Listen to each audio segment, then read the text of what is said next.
Hey guys, how's it going? I'm gonna do a real quick video here. I added some tech rails accessories to my GT here, so I figured I'd go over them. One of the reasons I even started looking into this stuff was, if you looked at one of my previous videos, the GT overheated on me while riding some steep hills in the Smoky Mountains.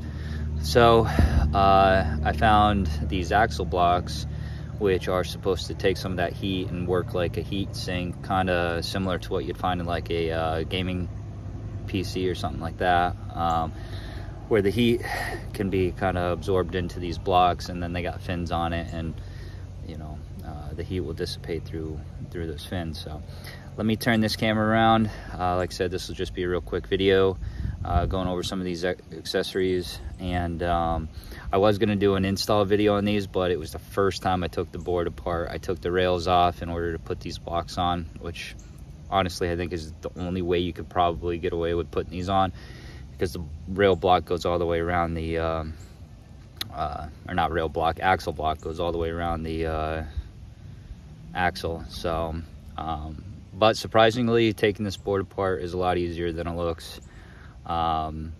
So if you're new to that, it's really not that bad. So let me get this camera turned around and we'll take a look at some of the things. So here we go. This is the axle block. You'll see on each side here we got one set up. And if you look at your board and you have a GT, you'll see that this is substantially bigger than the axle blocks that are on the stock GT. And the standard axle block probably comes out about to where this little step is here, but this continues out further to the wheel. And ultimately, when we had the issue with the overheating, the axle was the hottest part. All right, so the way this should work, with this being aluminum, and you can see these fins here, is the heat will be pulled into this block here, and with these fins and the air as you're riding it, it should help dissipate that heat. Let me get this flipped up. So you can see on the underside here how it locks around the actual axle. It's a little blurry. I'm trying to get a better picture here for you guys, but hopefully you can see it. So that's why you got to take the rails off. It just makes it a hell of a lot easier, and honestly, I'm not sure if you'd be able to do it without, seeing as it wraps that far around. The only drawback I can see from these so far is you lose your mag handle, which kind of sucks. It is nice to have that mag handle pro that comes with these, but you know, you got the handle under the front side here. What else did I get?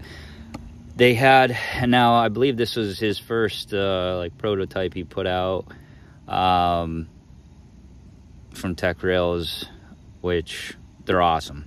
They're carbon fiber kind of quarter fenders. They look like they're a little bit higher than what the cabrio fenders are supposed to be from Craft and Ride.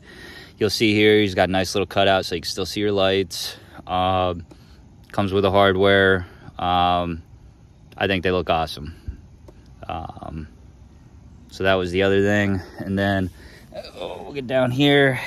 I figured since I was taking the rails off, he has some titanium axle bolts here, and you'll see they have an actual Allen key rather than the TP45 bit that you have to get just to take the factory bolts out.